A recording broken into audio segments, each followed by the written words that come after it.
Welcome to the Bellingham Library's Bellingham is Open for Business workshop, Essential Soft Skills to Enhance Your Business. I'm Bernadette Rivard, the Library Director. This program is made possible by a Federal Institute of Museum and Library Services grant through the Library Services and Technology Act. The grant is administered by the Mass Board of Library Commissioners. This program is part of a series of events libraries are offering over the next few months to assist Bellingham area businesses to meet the challenges of the 21st century. Tonight's presenter is Bellingham resident, teacher, and coach, Kay Lock Kolp. Kay has a Bachelor of Science degree in Human Development and a Master of Education degree in Early Childhood Education. For the past 9 years, she has worked with clients to help them create the life they truly want to be living. She's an author and the host of the Practical Intuition with Kay podcast. Practical Intuition with Kay podcast. This program has additional upcoming workshops this month, including Google Workspace and Microsoft Office, 2 in May on conducting business in a virtual world and business resources, and a final workshop in June on using video for advertising. All who register for tonight's event will be sent a link to our booklet that lists all these workshops and more, as well as an online survey about the workshop that we hope you will complete. In addition to these workshops led by local instructors, the grant has enabled us to purchase access to online courses from Universal Class on a variety of topics, from accounting to yoga. There are dozens of courses appropriate for business, including how to write a business plan, accounting and bookkeeping, leadership and supervision, human resources, marketing, and computer software training. We have also purchased books and ebooks, an online resource called A to Z Databases for Marketing and Sales Leads, and a Meeting Owl Pro, which you can borrow from the library to host your own hybrid meetings. It's a camera and microphone system that enhances hybrid meetings. And last but not least, on April 29th from 9 a.m. to noon, we are hosting a Bellingham Business Expo where Bellingham businesses can get a free table to share information about their products and services with the Bellingham community. All the information is on the library website at bellinghamlibrary.org, and click on the menu for businesses resources to access it. And now I'd like to turn the meeting over to Kay, who is going to talk about essential soft skills to enhance your business. Welcome, Kay. Thank you. Hello. I'm so glad to be here. It's funny because as you were reading, I was reflecting on this library and how wonderful it's been for us as a family, for me as a person, as a mom. And I think it's no wonder that you, Bernadette, and that the people here are bringing this grant to the town and these resources to this town and this area. It's much needed and it's just wonderful. So when we applied for it, it was the middle of the pandemic. It was like, we kind of knew that businesses were changing and things, how business had to take place, had to evolve. And we wanted to make resources available to help people cope with that. Yeah. So that's the goal. Yeah. Yeah. And I feel like tonight's is a really great opportunity to have a conversation about these essential skills, because I mean, when you were just reading too, I was kind of reflecting on how a lot of what you were reading about, these essential soft skills come into everything that we do, even if we don't think of it that way a lot of the time. And these are not the only essential soft skills. I had a lot of fun, thinking, kind of coming up with these, conceiving of these, and thinking of how they enter into not just business, but life. And it's funny because the other thing that I got to thinking about as I was putting together this list, which is going to be part of the resources that will be shared, in the resource section with this conversation, I got to thinking about the day that you and Cecily and I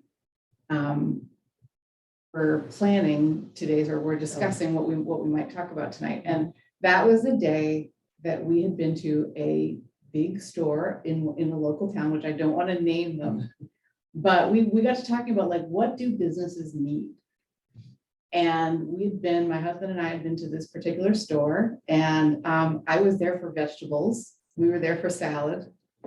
And this was not that long ago, it was earlier this winter. And pretty reliably, they have salad stuff.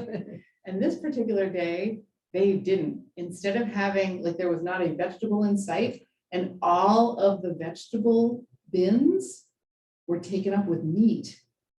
There was meat in all the vegetable bins. And when we got to talking, I thought, can you imagine being the owner of this business who didn't have any vegetables and didn't have any room to put the meat. Mhm. So like here they had to figure out, like, what will I say to an irate customer who comes up to me and says, where the hell is the vegetable? Right? Right, yeah. And so this is, I feel like just to get into the very, very first of these, they're in no particular order, but the first skill that I conceived of, that I thought of, I called it compassionate listening. Because if you think about a person who is going to go there and all they want is their delicious, in my case, mixed greens. And what I'm finding is not that. And I'm like, what is going on? Like, right. And so if you're the owner or the manager of that vegetable section or whatever, like, and someone comes up to you and they're like, I don't understand what is going on here. Like, why can't you just get me my vegetables? I feel like compassionate listening is probably maybe the place to start. Right, because if you just respond with, well, my suppliers can't get it for me, or that's not the, making excuses, I don't think is what the other person wants to hear. Exactly. And you can 100% see why a store manager might want to do that. Like, don't you see it from my perspective, right? Yeah. But as that person, to be able to listen compassionately to the person who is, frustrated and upset is gonna, well, it's funny because it'll be better. It's more beneficial in the long run, but it also, I feel like there's other benefits to it. And there's a quote, I was just reminded of this quote yesterday. It's from Maya Angelou, and I may not get it exactly right, but, and I bet you know exactly which one it is. I may not know. Well, okay, you're not. It is, people will not remember what you said, and they will not remember what you did, but they will remember how you made them feel. Something like that, yes, yeah. Yeah, and so if you are yelling back at them, if you're like angry because they're angry, if it's a lot of this. You weren't angry with them though, were you, Karen? I can't see that. No, I wasn't. No, actually, I thought it was funny. Yeah, I mean, all I could do was it's laugh, like, right? Yeah. But if like, so say you have someone who is angry, and then you Mirror them. Yeah. then you're angry, and how have you made them feel? Right. Right, you've made them feel more angry. Mhm. And so if you're that business person and you can instead practice compassionate listening, I mean, what might that look like, right? It could be, I'm really sorry. I wish I had the greens that you wanted, but I'm having difficulty with suppliers and I'm not really that happy about it either, or something like that. yeah, I'm not really that happy about it either. Yeah. And inviting them to really talk, right? To really be able to share from their heart. Actually, I was just, this is what I wrote down here too, was listening to learn something new, part of compassionate listening. There's a book that I'm just wrapping up, and it's really bringing me back to my human development roots. So for 30 something years now, I've been human development and child development, especially when I'm working with parents nowadays, but it really gets back into the dynamics of relationships.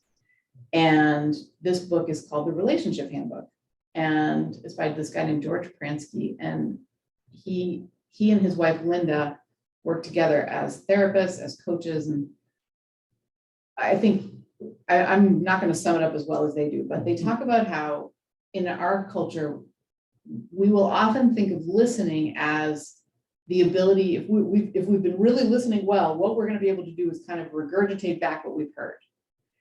And their invitation is to go a step beyond that, which is to say, I'm not listening to repeat back what you said. I'm listening so that I learn something new.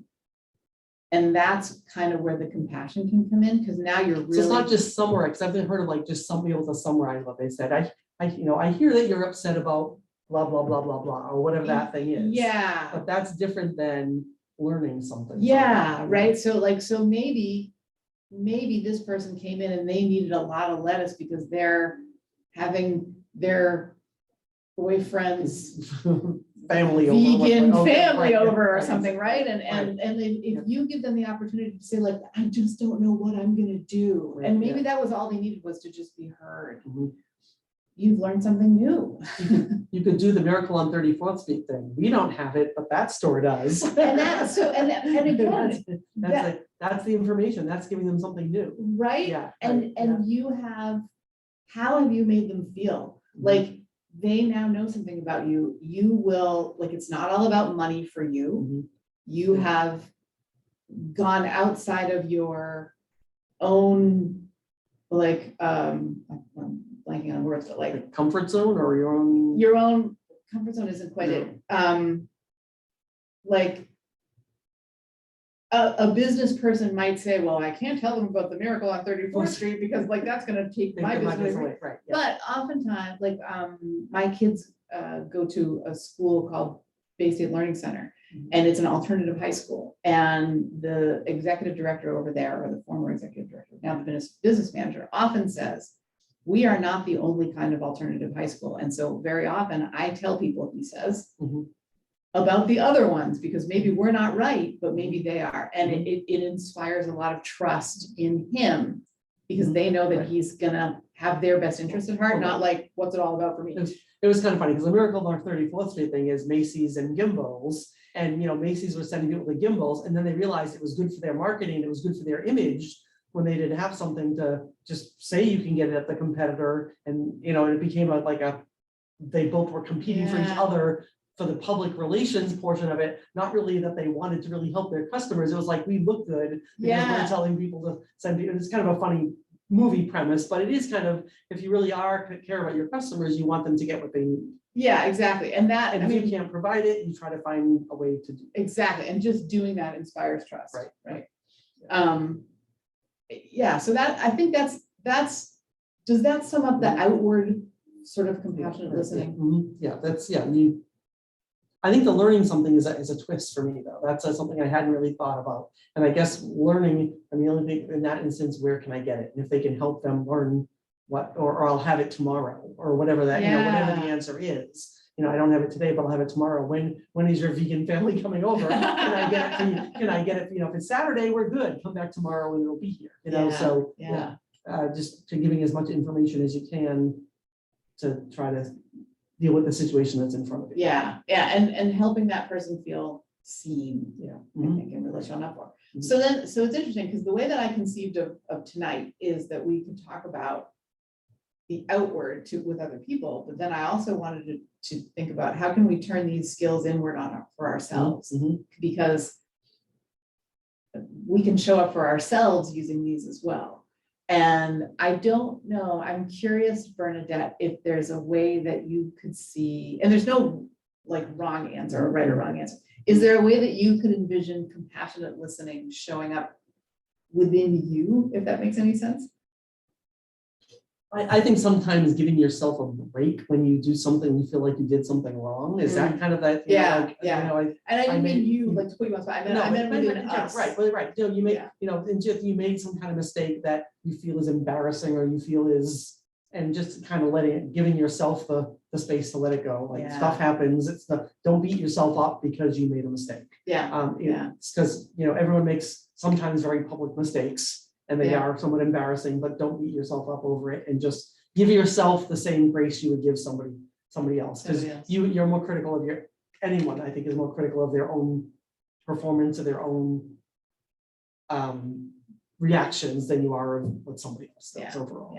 Yeah, it's interesting. I co-hosted a virtual retreat last autumn with a wonderful coach named Karen Dent, and she led. There were 11 of us total, and we each led sessions. And her session was called "How Can I Give Myself Grace?" Yeah.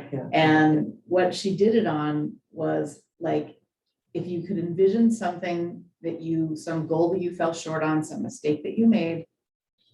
And what she had us kind of do was envision, how would we speak to our best friend if they did that? And how would we speak to ourselves? Yeah. And how could we kind of make what we said to our best friend a little closer to what we would I think we are harder on ourselves. I think that's human nature, is you're harder on yourself, and being cognizant of that can make it, wait a minute, I shouldn't do that, Yeah. yes, I screwed up, I made a mistake, but like, the world hasn't come to an end, and, Yeah. move on and fix what you can fix. Yeah, I love that. I mean, and I think that is exactly what compassionate listening can look like for ourselves, because we all make innocent mistakes. We're not we're not trying to hurt people or Right, right, or whatever. And when we are listening to ourselves, we hear that. We hear that. Yeah. The second one that I came up with, again, they're not in really any order, but the second one was called conflict resolution. And I immediately thought of and I would love to hear examples or questions that, that someone might have in a business sense, but I immediately thought of, to kind of start this part off, a woman, a professor who was at Lesley College. I'm blanking on her name. She's Matt Damon's mother. Really? She is. Yeah. She taught Lesley College, and before I knew that she was Matt Damon's mother, I knew of her as this incredible woman who worked with children. And she wrote a book called When Push Comes to Shove. And it was about how do we help children solve conflicts for themselves? How do we help them work through and resolve conflicts before there's a shoving match or a pushing match? And what it really, with children, what it really comes down to is helping them see each other's perspective a little bit, like helping them understand that, helping them find common ground, helping them understand that, there are things they can work together on. There are things they can let go. It's kind of like put yourself in the other person's shoes kind of thing. Yeah, exactly. And I take so much from my early childhood roots, from my human development roots. And I got curious about how it would show up for someone in a business sense. And I know, everywhere you see conflicts, everywhere you hear a lot of people saying, oh, I try to avoid conflict. I don't like conflict, right? No, I don't think most people don't say I love conflict. Very few people would say I love it. Yeah. I've read things about, though, if you want to solve problems, you need some conflict. If there's something going on that needs to be fixed. Well, right, you can either, I've learned 2 ways of overcoming obstacles. One of them has to do with, if I'm skiing, for example, I don't see the obstacles, I see the path. Yeah, right. Yeah, that's one. Right. The other is, and this I think is relevant here, I could either tiptoe around the obstacle like it's a landmine, or I can go at it and figure it out. And I think that's. And I think a lot of it depends if you're talking about something that you can tackle on your own, or if it's a group problem. Like, we have this problem in our business that we need to figure out what the answer is. And if you tiptoe around it, it's not going to happen. And it may need to be some conflict to resolve it, but making the conflict productive, I think, or some kind of some kind of productive conversation to resolve the conflict. The conflict is there. Yeah. So you have to figure out how to resolve it. And make it a productive conversation about resolving it versus a shouting match, or usually you think of conflict as people yelling at each other, and that doesn't have to be that way. There can be disagreements about how things go, and how do we come to an agreement on how to solve them without yelling at each other. What this often looks like, I feel like for me in my work, is the difference between somebody feeling disempowered or empowered. Yeah. Does that make sense? Yeah, absolutely. Yeah. I manage a staff of 13. It's not a huge staff, but I try to, if we have a disagreement, it's like, let's talk about the options and come to somewhat of a consensus of how we're going to do this thing, and ultimately the decision is mine, because I'm the director, so I get to make the decision. But the more buy-in you have from the rest of the people that you're leading, the better the outcome is going to be, obviously. Yeah. So you try to find the solution that works for most of your staff that you can live with.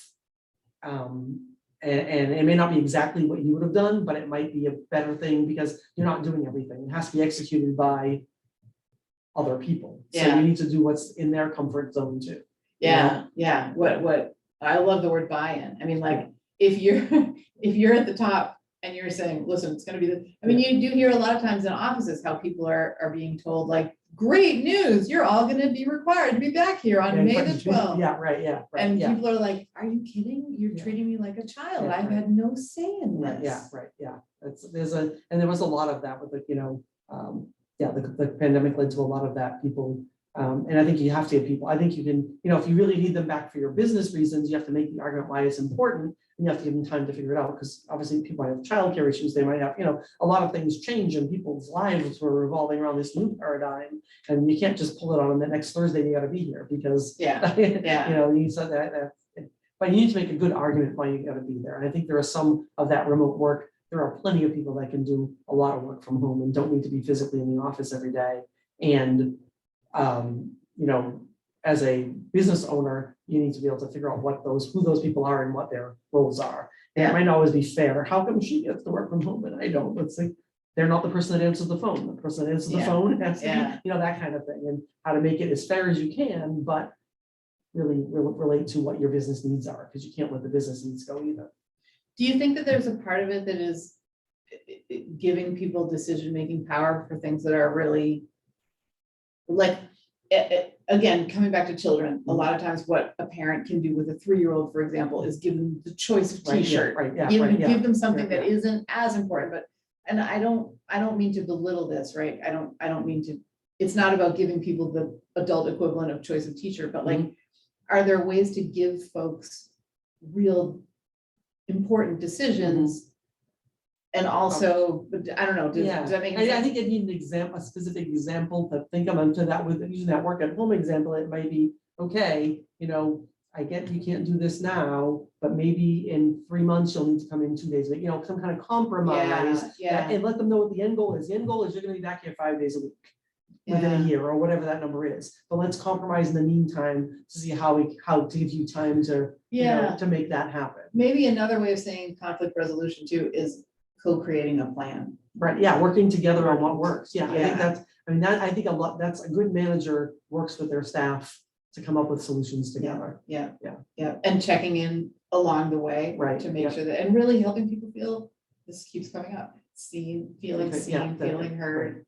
Yeah, that their opinion matters, that their opinion, at least maybe not is considered. Because I have to say, as a manager, there's sometimes you have to do things that people would prefer you don't do. But what I try to do is explain the big picture. This is why this has to happen. So making it very clear that that's not because I don't want to do it that way. It's because there's some big picture item that you might not know what that is, but I'm going to tell you what that is. So I'm not leaving you in the dark why I'm not doing it. Being transparent about a lot of things can get you buy-in for things that people might not buy in initially. Yeah, I love that. I mean, there's a lot that I want to say, but that I kind of can't. Well, I'm curious if you have can you think of any sort of examples of, a business setting where a conflict might come up, for example? And I'll try and think.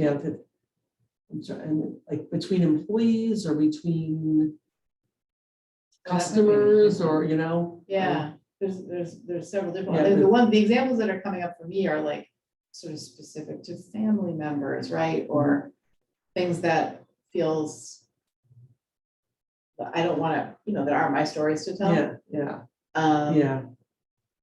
I mean, there's like it's definitely not, but it's a generic, like things about sexual harassment or even just harassment or bullying in the work. I think bullying in a lot of workplaces, bullying is really a problem. The person that and how to and that is not compassionate listening at all. But it is a serious conflict. Right. So how do you resolve this conflict? I think you have to, you have to take the bull by the horns and talk to the person who is the perpetrator.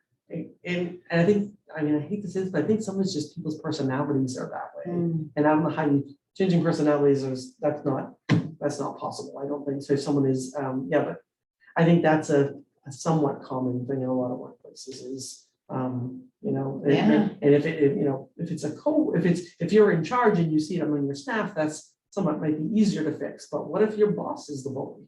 Well, and I think about what I put here was finding common ground. I'm really super curious about, how does one facilitate a conversation about, for example, bullying Yeah, that helps people move past it, yeah.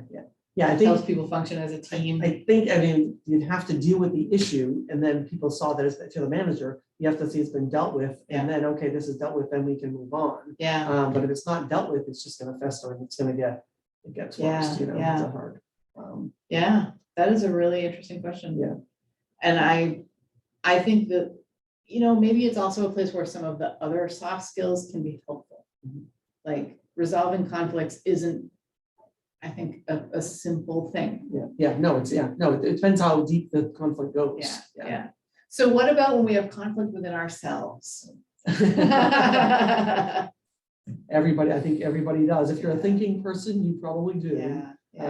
And that's, and kind of the same thing, just you figure out what, it's kind of like give yourself the space to, okay, I'm not sure which way I should do this or what the, how to handle it, but you pick something. I mean, not picking something is picking something. That's one of the things about decision making. Yeah. Not making a decision is a decision. Yeah, there's a great line from a Rush song, which is, if you choose not to decide, you still have made a choice. Right, right. You're Yeah. not deciding, not making a decision is still a decision, because Yeah. you're living with whatever the effects are of not Yeah. making a decision. Yeah. So, So that's really, really interesting, because that's another aspect of this, isn't it? Like you can live within yourself with the consequences of like being pulled mhm. in different directions. That is also That's the decision you've made. Yeah. And you've made to live with the conflict. Yeah. Ooh, Yeah. that's harsh. Yeah. Ooh, I like the idea of finding common ground there and being able to say to myself, well, all right, one way or another, I'm gonna choose. Yeah, right. Yeah. Wow. Yeah, Fascinating. I think in the long run, choosing is probably a better decision than being ambivalent or just letting life happen. It's Yeah. better to choose something and fail, I think, than to not choose and just like, I don't know, what's word, like just wander through life with no Yeah. direction or no. Well, that whatever. sounds Yeah. torturous and very disempowering. Yeah, right, yes, yeah, So the Yeah. empowered way is probably to choose. yeah. That's really cool. Understanding our own worth was the third one that I chose. And this one came up early on in this process. I got to thinking about, you hear stories a lot about people who, for example, they're run off their feet, right? They're doing their business, they're plumbers, they're electricians, they're aerobics instructors, they're yoga instructors, they're doing their jobs and they can't afford to pay admins. And they've got paperwork stacked up and they just, and they're losing track of bills and they're going out of business because they just can't do it all. They can do the business end, they can do the skill that they have, they're very good at, but the management of the business part is getting away from them. Yeah, exactly. And I mean, for me, I know there was quite a long learning process of understanding that that raising rates Mhm. is a positive thing. Charging what you're worth, yeah. Charging what That's you're worth, right, exactly. Yes, yeah. So that was one way of looking at this that I thought of. I mean, I think depending on what your business is, you do need to look at your competition, because if you're charging a heck of a lot more, you better be a heck of a lot better. Yeah, there's You know, definitely, that's- I love the, I love the idea of a sort of boutique, I think is the word. Like to be able to be on a level where you're not comparing yourself to something like Walmart, where I'm not trying to disparage Walmart. Yeah. What I'm saying is Walmart exists to make gigantic deals on things because they get things in such bulk. Right. Yeah. And as a small business person, that is not the sort of service that I provide. What I provide is really one-to-one. Right. Using myself as an example, right? One-to-one customer service, Mhm. something where people feel. So if you have a great business and you feel that it's really, really worth it, and like that is an understanding of your own worth. There's also something to, if things are too inexpensive, people don't think they're as valuable. Yeah. Something I'm just thinking like, if I did one of my other library jobs, you had a free workshop, no one would show up, but if you charge $5, people would show up because they had, this was academic, I can't, public libraries, we don't charge for, we don't charge, but Yeah. it was just a different model. It's like, what people like, oh, it's, and then we started doing, you have to pay $5, and then we'd give them the $5 back when they showed up, because we really didn't want to charge. We just wanted people to commit to coming. Yeah. And if they paid $5, they were there, Yeah. Yeah. It's kind of Yeah, an you know interesting. they were coming. Yeah, it's kind of an interesting thing that people place a value on something that costs something, whereas if it's inexpensive, it must not be as good. You know what's So- really interesting? So a very transformative community that I belong to. I've been in it now for about 2 years. It's really been a wonderful, it's a group of coaches, Mhm. and it doesn't cost anything Mhm. financially. And at first I was like, what is that? Like, Yeah. I can't even imagine it's gonna be any good. Like, it doesn't cost anything. Right. And it's been a place of true joy, a lot of colleagues, it's been wonderful. And we recently got to talking about this exact thing. And one of us pointed out, one of our members pointed out, it's not that it's free. There's an investment here. It's just not a financial. Right, it's your investment. time and your energy, yeah. Your Yeah. time, your energy, your dedication, right, yeah, that is a Yeah. commitment. And right, I'm yep, like, that's really, Yeah. really true. That's a really interesting point. yeah, So, right. but we do tend to equate, to your point, we do tend to equate like free things with not valuable Right, things. yeah. So, And that, it was just kind of an example of price yourself at what your services are worth. Yeah, That's yeah. it, and you have to find that price point, but don't undervalue your time and yourself. yeah, Yeah.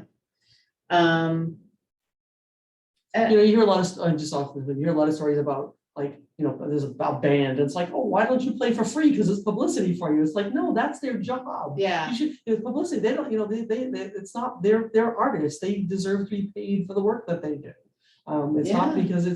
because they're a band, you think their just job is fun and they should just get out there and, do things for nothing. No, it's their job, so, yeah. I think it's interesting too. I know for myself, for about 18 months in the pandemic, I created what I called a playbook, and it was a newsletter that had an essay, and it was like a day book. It was very, very fun. It had a mindfulness essay at the end.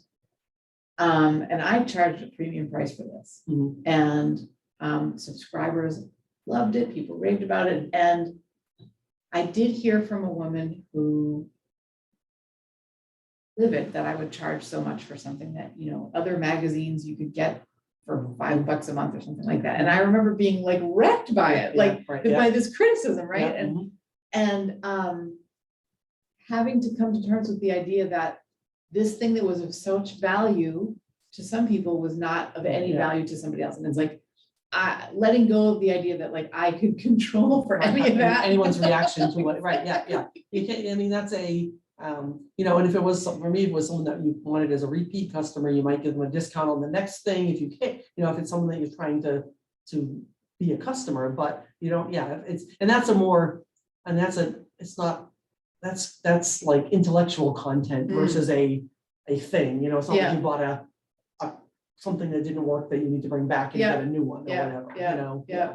That was such in fact, I remember, because I had a newsletter list at the time, and I remember I'd given one away for free. And this woman was irate that the next one would be so expensive. And I said, I'll give you the next one for free. Like, what are you doing anything? I felt, if I look back on it now, I was so needy, right? Yeah. For this You didn't approval. value your work. I did not value my work. Right, yeah. And I was so caught up in this idea that this woman must give me her approval. Yeah. And she never wrote back. Yeah. Like, it's almost like she got out what she needed to get out, and then she Yeah. kind of went on her way. But it was such a great lesson for me in understanding my own worth. And not everything you do is for everybody. That's just, that's Yeah. regardless Yeah. of what it is. Yeah. And so for me, again, it does get into this idea of boundaries too, that some people are just gonna say what they say. And if I'm here in my place of peace, Yeah, right, yeah. that's cool. That's cool. I wrote down as well under this, remembering what a miracle human beings are. Because I think a lot of times if someone is standing in front of us and they are unhappy, Mhm. irate, Mhm. it can be really easy to forget that, Mhm. right? I'm sure. I think it is, if someone's irate, your instinct is to be mean back. That's Yeah, just or instinct. I think. defensive or Defensive, right, exactly. So Yeah. letting that go is always and then, I've heard the kill them with kindness thing is, and that can be somewhat like, I don't know if the word is condescending or sarcastic to kill them with kindness, because if they're really upset, you have to be sincere. Yeah, it can't be like a patronizing. Yeah, right, exactly. And that's for me, who can be somewhat sarcastic, that's a hard thing, because I would, oh, what can I do to help you? And that's not what you need to do, because that's not genuine. That's just trying to like take it in a little deeper, which is not a good thing. Yeah, well, but I didn't take it that way. Yeah. I hear you. I saw such a good example of this, and I will give them a shout out at the Big Apple in Rentham. There was a customer who was really upset at something that an apple that they'd gotten that wasn't up to snuff or something like that. Not to make fun, they were whatever had happened, whether I thought it was a big enough deal or not, they certainly did. And the woman behind the counter was listening with such compassion. I mean, she was really just like, I hear you. Oh my gosh, I'm so sorry. Yes, sir, you're absolutely right.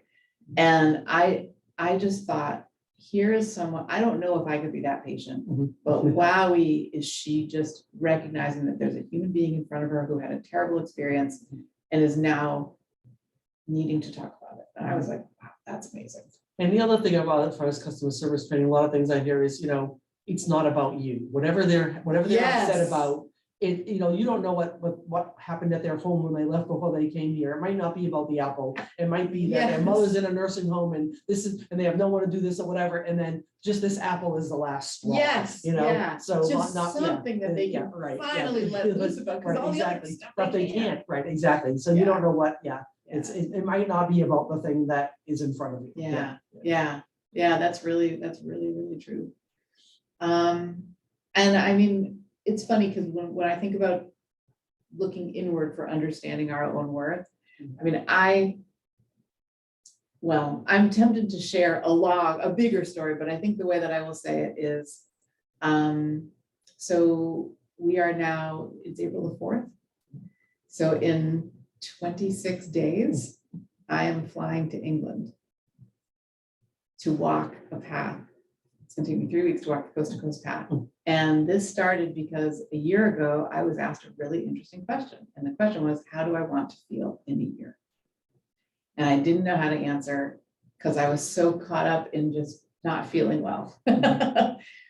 But I realized, I said, I'm going to put this question in my heart and we'll see what happens. And I woke up before it was dawn, before I'd really even opened my eyes, I knew the next morning that I wanted to walk this particular path. I wanted to, it's called the Coast to Coast Path. It goes through the Yorkshire Dales. I was a huge James Herriot fan as a kid, All Creatures Great and Small. And I will get to do that and be there. And the journey, so, I mean, for anyone watching, for you, Bernadette, I don't even know if you knew this. Well, you may remember, actually, I 11 and a half years ago, I developed a tendon condition which I needed medicine that ended up causing this. I needed a wheelchair to go more than a few steps. My hands don't work like others, even today.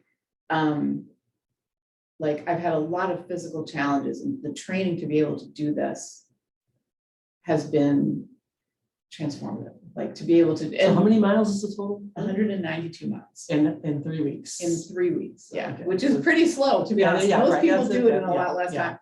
But it's more or less working for me. So it's it's sort of 60 miles. It's sort of 9 to 12 miles a day. That's still a hike. That's a lot. It's a lot. That's a lot. It's a lot. And I'm feeling ready for it. But what I've noticed is going through the training, there have been times where I've really, like, I'm at a point in life where my identity is changing, which is really kind of why I wanted to bring it up. I'm going from like that place where you're wiping noses and you're behind your kids as they're growing up, right? And like my kids are now 18 and 22 and they don't need me in the same way. And so who am I? And it turns out that I'm a person who is kind of an adventurer. And there's there's a little bit of guilt there. It's been really, really interesting to see. And again and again, I keep getting asked, the question keeps being presented to me, how badly do you want this? To And yourself. to myself, yeah, like things keep coming up Yeah. that present this question to me. And the answer seems to lie in how much I value myself. Mhm. And it's just been really, really interesting. I think I mean, I don't have children, so I don't have that thing to look at, but I think it's not an uncommon thing that, that they named it empty nest syndrome. Yeah, There's a name, yeah, there's a name yeah, for it, yeah. and finding your new, what is your identity without your children, Your children. without having to care for your children on a day-to-day Yeah, basis. So yeah. it's not like you're without children, you still have children, but they don't need you to drive them or to wipe their noses, as you said, all the things that you used to have to do. They're adults. And just to put that point on it, our 18-year-old got his license Friday. So this is the first week that we are not worrying about getting him to school or anything like that. And I'm like, I want to make sure to include everyone, right? Like folks without children, folks with at different points in their lives. Everybody, I think, can relate to the idea of like being invited to consider like how our own self-worth. Like I don't know. I think there are always some milestones too. Like that milestone is one milestone. Another milestone might be like, in the last couple of years, I lost my mother died, so I have no parents, and that was a really weird like point in life of like you don't have parents anymore. It's a different. So then you start thinking about it makes you think about mortality because and then it's like, wait, am I doing what I want to do? It makes you think about, am I doing what I want with my life? So I think there's always milestones. Different things happen that make different milestones for different people. I mean, it could be a job change, it could be having a grandchild, it could be all kinds of things that make you think about the choices that you've made up to this point, and is this where I want my life to be going? That's really well said. And then that does invite you to kind of consider, doesn't it, like how much am I worth? Is it, how much of my life energy am I committing to X, and how much do I want to be committing to Y?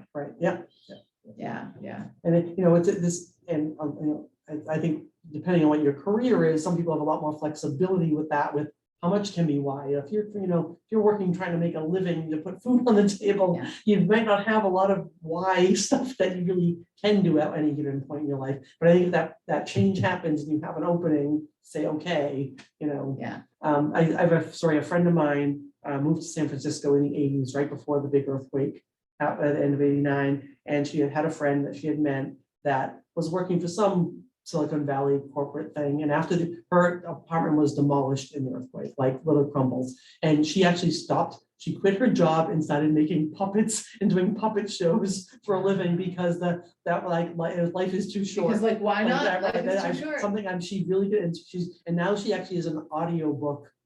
She records audiobooks that's her career. She does living company. She actually records audiobooks professionally, and has done some real thing. But she basically changed her career because that was like an eye-opening moment. I'm going to work every day and I don't know why I'm doing this. But she made puppets and did puppet shows for kids for a number of years. So that's from corporate, awesome. Corporate Silicon Valley, Wow. Yeah. Oh, that is so great. Yeah. I love that. Yeah. That's a perfect example. Yeah, right. That's what do I want to be doing? Yeah. What am I, when your values align with what you are doing, right? When your internal values align with what you're doing, there's a pie chart that I've seen numerous times, like with, your passion, you're good at it, and you get paid to do it. That's like the be all and end all. Yeah. If your job is something that you love and you're good at it and you get paid to do it, that's and not everybody has that. All three of those at the same time. So as far as a career, that's that's like nirvana. You got all three all together. Yeah, and I think it's funny too, because when I first had the tendon condition and I was so limited in my mobility and I was in a lot of pain, and I can remember my husband saying, like, we'd go see friends and he would say, like, you need to see your friends more, you come alive. You're with them. And it's like, oh yeah, like there are fun things in this world. I think sometimes it's the really hard things that can help us remember what's important. For me, the trick has been, I think COVID has really brought this up for a lot of people too, is helping, the invitation is to kind of remember when things are not so terrible, that it's still a good idea to think about, like, right, yeah, yeah. what do we really Yeah. want? Yeah, and then not let life happen to you, just make conscious choices about. Yes, Yeah, exactly. right, Yeah, yeah. That is, I love this. I love the themes that are kind of developing in this conversation. It's really wonderful. The fourth one is perspective taking. And I think the subheading really jives very well. It's seeing the world as the person in front of you sees it. So that's a soft skill that gets, I think, to the heart of just about everything. So that's a putting yourself in the other person's shoes kind of thing? Or Yeah, right. being able You to. seeing them and them seeing you. Yeah, well, I mean, obviously we can't make someone else See us. see us. Right, exactly. Yeah, But right, a really good first step, and in fact, I mean, we were visiting with family, and I'm gonna try and make this story like completely neutral, right? Because I don't have any permissions here, but discussing very big life choices with an elder who was not, say this, like, who was really trying to understand, but having a hard time. Okay. Mhm. And the younger person that they were speaking to just held to the idea of, I am going to see this from your perspective, and I don't care if you see it from my perspective or not, I'm still going to see it from your perspective. And they did that, and they did that until finally the older person was like, wait a minute, now I get it. It was really cool to see it slide into place. And that, I mean, you can't make that happen, but wow. I've heard a lot of things like about memory, people, elders with memory issues, is like, let their world be their world and move into their world. Yeah. And, they're like, it's 1948. No, don't let them think it's 1948. Don't, Yep. Don't, go to their world, because arguing with them about it, it's unnecessary. gonna do it. It's not gonna, It's not their it's not reality. productive. Yeah. They live in their reality for the moments that you're with them, because it's a better existence for everybody. Yeah, yeah. And I mean, it's almost a way of pretending. I literally almost put on here that a soft skill that is good to practice is pretending. Mm-hmm. I got down to, Mhm. I hurt my hamstring while I was skiing a few weeks ago. And I had a 3.5 mile from the top, because I was out in the Rockies. And the way that I got down with good feelings instead of bad ones was, I pretended I was Lane Meyer, who was John Cusack's character in Better Off Dead, and I skied the K-12 on one ski because I needed to just get one leg off the ground, and that's how I did it. And it's like, pretending is also anyway. Yeah. Which is a way of, if you think about it, it's a way of perspective taking. It's a coping skill. Yeah. To get through. Yeah. And like, when you are pretending, what you're doing is you're taking somebody else's perspective. You're immersing yourself in somebody else's world. Right. So I wonder if we can think of a way that taking someone else's perspective might be useful in a business setting.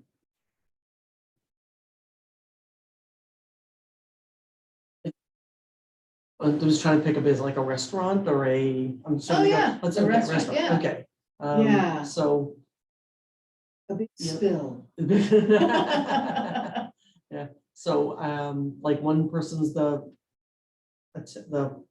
customer and the other is the waiter or waitress, server, or the bartender and the. Yeah, I will, like, I actually, what I'm thinking about now is somebody's made somebody the wrong drink or the wrong food or something like that. Yeah. And like, to be able to take the perspective of like, if I'm the person who's made them the wrong food and served them the wrong food, and now they're mad, right? Right, yeah. To be able to see the world from their perspective. Because they're probably pretty ticked. And then to be able to just understand how that feels. So I have a restaurant example I can talk about, because it was during the pandemic. Oh, please, yes. So we're at a restaurant. It was like 8:30, really late. We're starving, and place our orders, and it wasn't me, but they kept wait like half an hour later, 45 minutes later, the waitress come back and said, I'm sorry, we're out of fish. The poor woman who was with me was like ready to lose her mind because Wow. we're starving, we were hungry, we've been busy all day long, and it's like 8:30. And it just took them so long to say we were out of fish, like you know, and the that. woman was super apologetic, and it's not her fault they're out of fish. Yeah. But, and it was one of those during the pandemic, restaurants, people were busy, you know, it was when things started getting back to normal and everybody was out, and it was very busy place.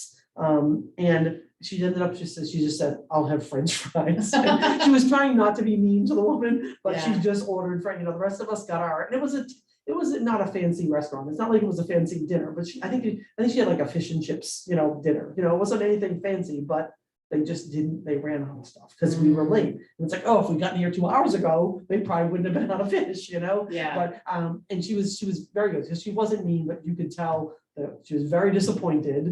And the server was very like, this person's gonna blow up at me. I know it. But they walked over, tiptoed over. It's like, we're out of fish. You know, kind of just like trying to present it the best they could because they knew it wasn't good news, you know, because you've been waiting 45 minutes. That's too long. They knew it was too long before they informed us that there was a problem. Yeah. You know? Wow, that is, I mean, so- I wonder, well, it's like you can wonder so many things about that, right? Yeah. So putting yourself, if they could have put themselves in each other's shoes, what problems would that have solved? Or could that have solved, right? Could it diffuse some of the tension? Could they have had more of a conversation? And I mean, there was no good answer because I mean, I guess the good answer is if the person could have been more like, okay, I'll have a burger instead of the fish, you know what I mean? Then that would have, but I think she was just so disappointed. She's like, I'll have French fries. Yeah, you know?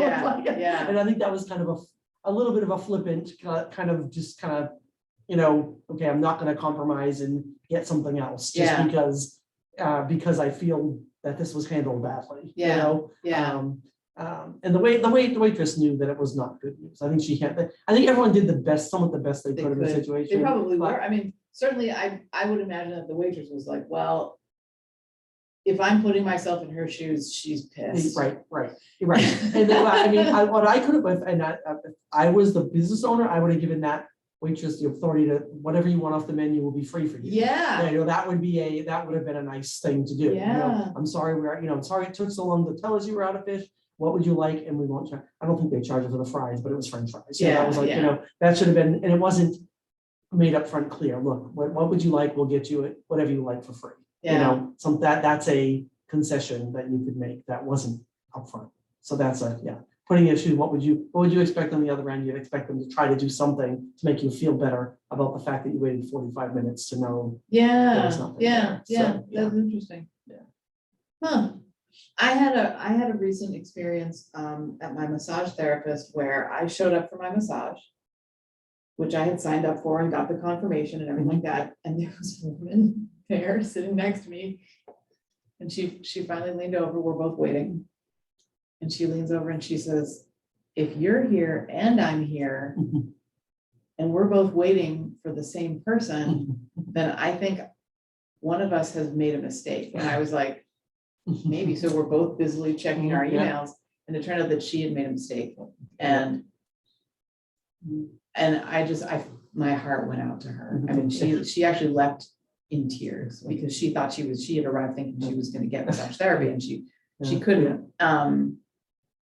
And I remember thinking, like, should I have given up my massage therapy? Right. Like, but I think in that case, perspective taking is just the simple ability to feel compassion for somebody. You know, at the very least. Oh, that is hard. I'm sorry you expected this and it, you know. And it couldn't happen. Yeah. I mean, that sucks. Yeah. And then when I think about like maybe perspective taking is the one of these that is really hard to do on ourselves, but maybe perspective taking in that case means taking the long view. And and just really being able to say, well, sometimes this is how it happens. There's, and especially, you know, in the business sense that you can't fix everything. Sometimes you just have to let things roll off your back.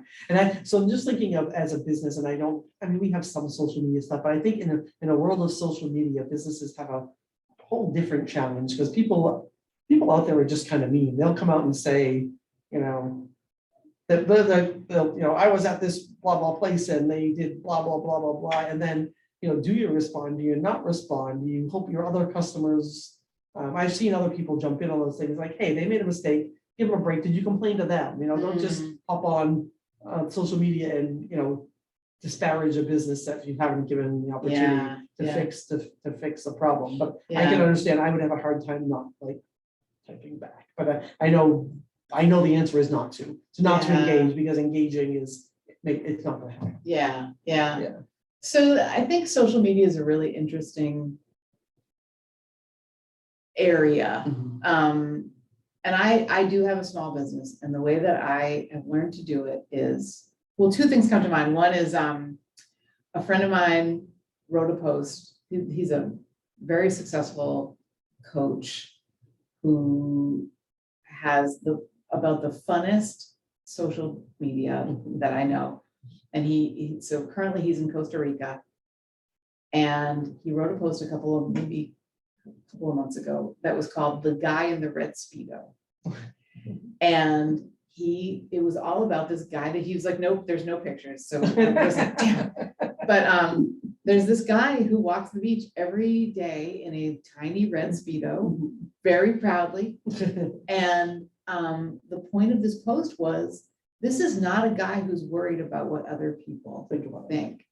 And it was an invitation to very, like, with integrity and with all the kindness that in your heart, to go about your life and like not worry so much about what other people think. And I really took that to heart.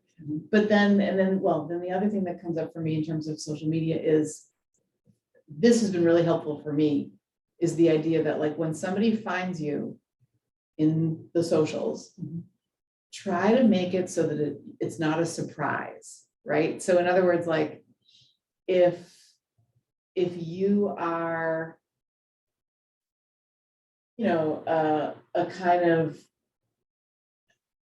a person who's a very laid back, if someone experiences you when they meet you as a very laid back, kind of fun loving, free flowing person, don't have a social media that's very buttoned up. Right? Like try to make it so that don't wear a tie. Someone can go to your social media and go, yes, that's who that, yes. Right? Yeah. I mean, I don't know if that's particularly relevant to soft skills. Well, maybe it is, because you want people to be able to go to your social media and go, oh, thank God, that's exactly how they are.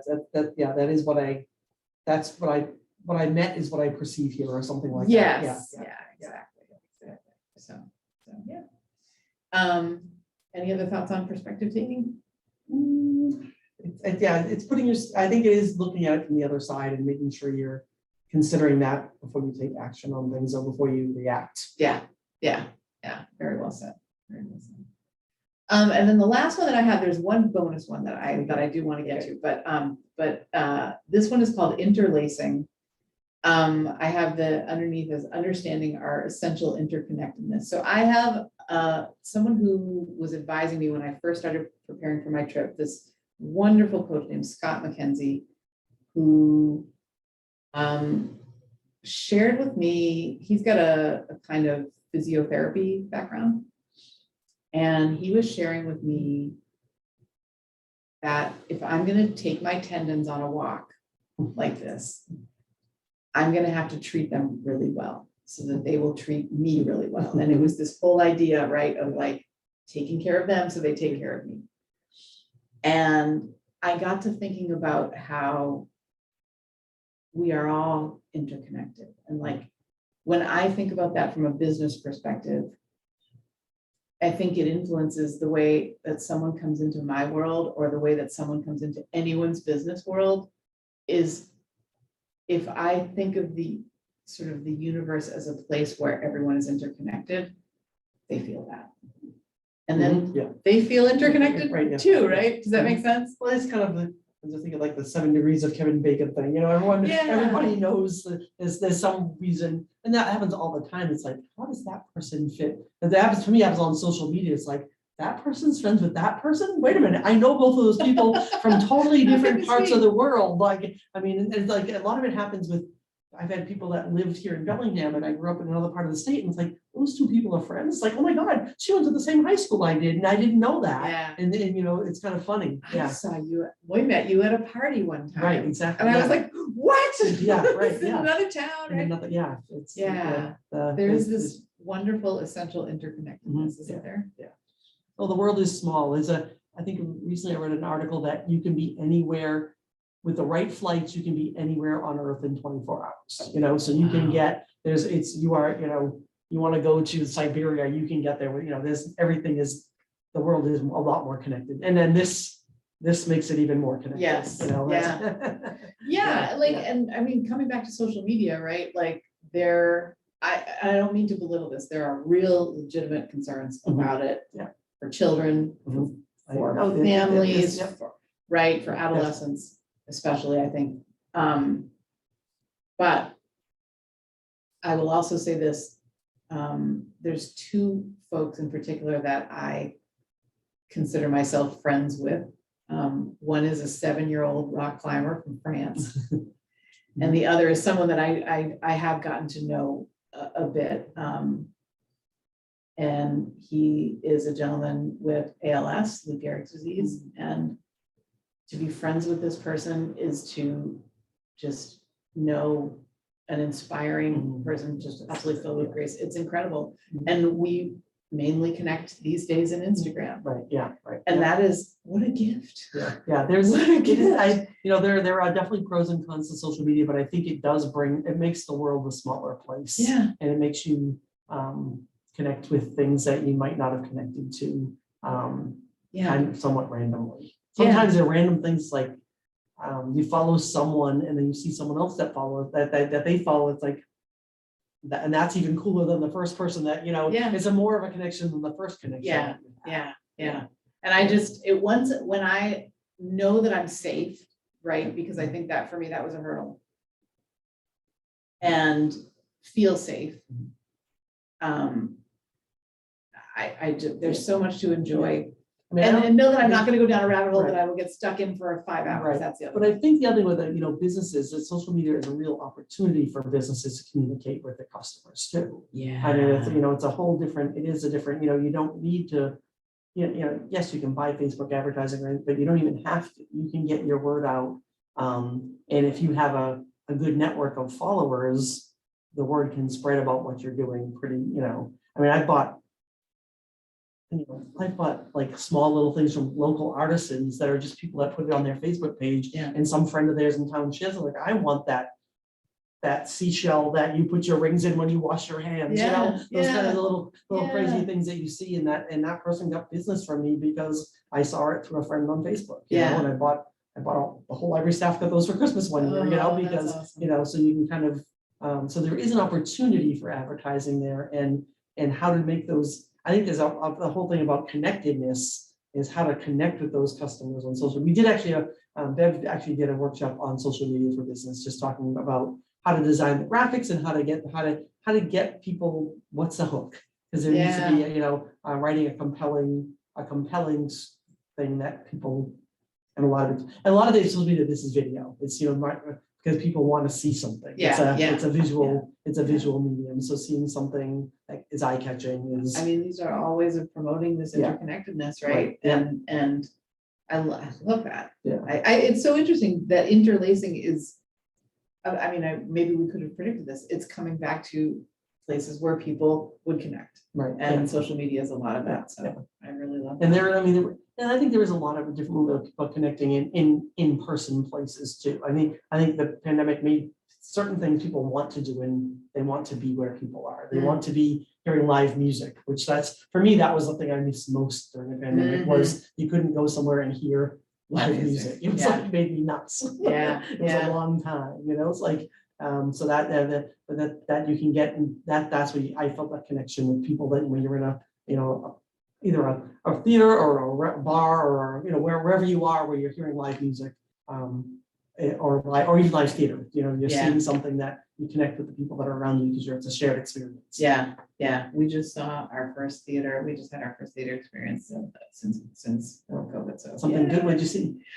I was out in Colorado with Oh, my parents, and we saw, it was called The Understudy. It was a wonderful 3-actor presentation of just a hilarious and wonderful show. It was awesome. It was really, and it was my 18-year-old's like first sort of Theater it experience. was amazing just to watch him. Was it a musical or was it just? It was not a musical. No, it was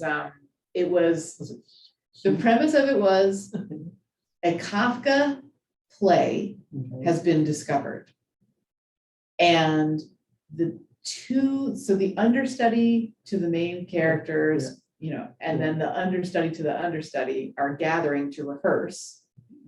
The understudy is also a guy whose like action film has just made like $62 million in box office.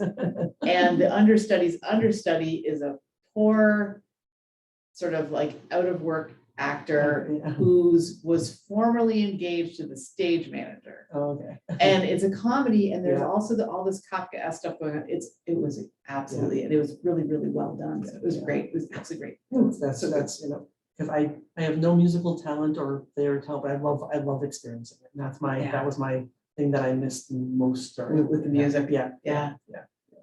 Oh, that's cool. So when I think of interlacing too, for me, it really started as a technique that was about tapping into how can my tendons support me and how can I support my tendons. Right. Yeah. So I'm curious if does it come up at all for you, or can you think of a way that it can come up for others? I mean, I think a lot of it is like exercise. It's like I really need to do this thing because I know it's good. It's good for you. Yeah. And then getting but if I don't do this, I'm not going to feel as well. So it's the same thing. It's taking care of yourself. Supporting ourselves. The thing you don't want to do, but you do it because it's the better thing in the long run. Yeah. So that makes me think of I don't know if you've ever heard of the loving kindness meditation, which is a very specific. For anyone who meditates, it is a very specific meditation. It's also called meta meditation, and it has to do with like layers of wishing love to folks. And when I hurt my hamstring while I was skiing out west, and I was invited to do the loving kindness meditation, and it comes back to this because it was a way of taking care of myself. It's kind of like a self-care. But I'd never done it for myself before. I'd only ever done the loving kindness meditation to others. And it was just really interesting. Anyway. Well, I love that, I feel like the conversation about these 5 skills, soft skills, has made this such a more real thing for me.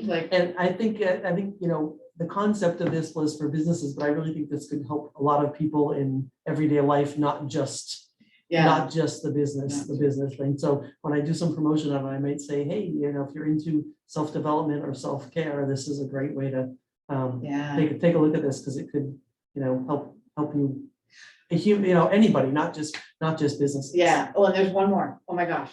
So this is a relatively new thing for me, and it does feel a little woo, but it works. Woo, I don't know what woo means. Okay, so woo means I've also heard this described as woo California. Okay. So meaning pretty out there. Okay. Yeah.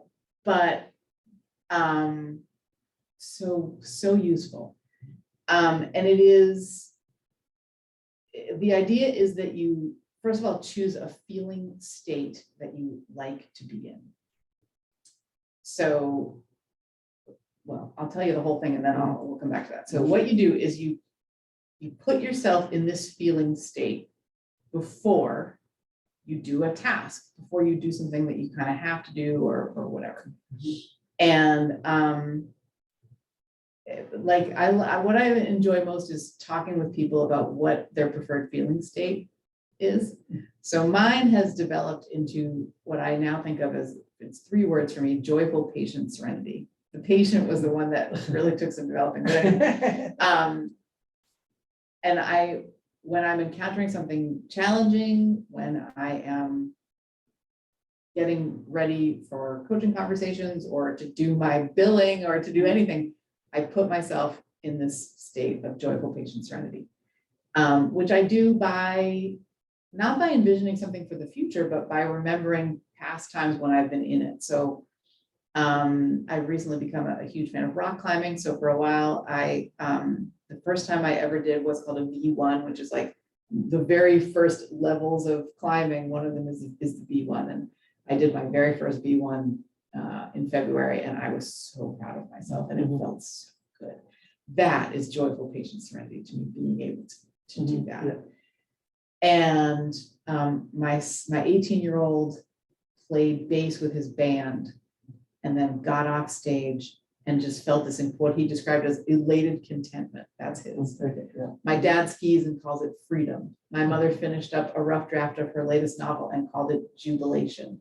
Like, people have all these different feeling states, right? A coaching friend of mine calls it peaceful contentment. Like, and the idea is that you put yourself in this feeling state before you do the thing, and it makes the thing go a million times better. It actually, like, if you think about it, a lot of times we will spend our time sort of being like, well, I wish I could be in that, but the way I am feeling is anxious, and we'll sort of chew on that, and that isn't, Not productive. that's like not the good energy, right?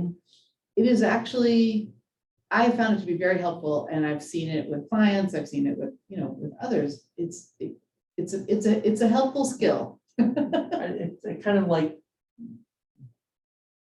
we're thinking like, what's the thing with the baseball analogy where they go to the field to build it and it will come, build it and they will come, or something like that. So it's kind of the same thing. If you're in that head, it will come out that way. Yeah. And if you build it, they will come. If That you was build it, it, they will right? come, So if you build that mind space, the outcome will be what you and want. the beauty of it is you don't build it from some future you haven't had yet. You build it from things you've already done. That what this works. That you know how this feels. Yeah. Like, you don't have to worry about what if I don't.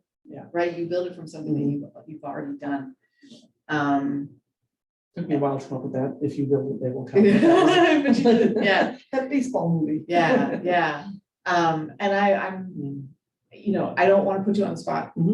I'm super curious for you, for others watching, like, if there is a feeling that you love to be in, or, when you've done something that you really loved, what was the feeling that you had? Do you know what I mean? I mean, it's got to be some kind of synonym of joy or excitement or, exhilaration. Yeah, right. Yeah, something like that. I don't know. Is there, like, what do you, if I can ask, what do you love doing? Like, what are your sort of favorite pastimes? I love walking on the ocean. It's like, that's my, that's like peace, contentment time. It's like just, and I don't care how cold it is or how windy it is or how whatever. It's, you dress for the weather and you deal with it. And I do like hiking, just general hiking. I probably should say I like reading, but it's actually not. I do enjoy reading. As the director of a library. What I always tell people is I became a librarian actually because I saw the internet changing how people were going to information.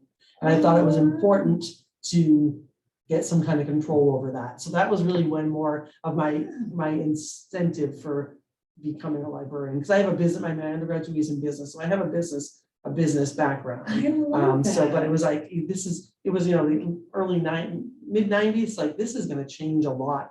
And how does it change libraries? Like, yes, we have an encyclopedia here, but how often is it opened? That doesn't, people getting information and making sure they know how to get good information, because yes, the internet is wonderful, but there's a lot of trash there, and weeding through the trash to find the good stuff is what librarians do. And that's why, that was my incentive for becoming a librarian. But that's a little bit of a sidestep, because it's like, I feel like I should say I like to read. I mean, I like following.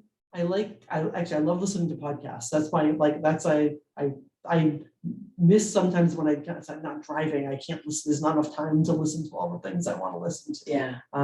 All kinds of random things that just are out there. There's so many good things that people are talking so about. much. And it's so different than, it's not like when you were kids, you had radio, but it's not like radio. It's a whole, it's a different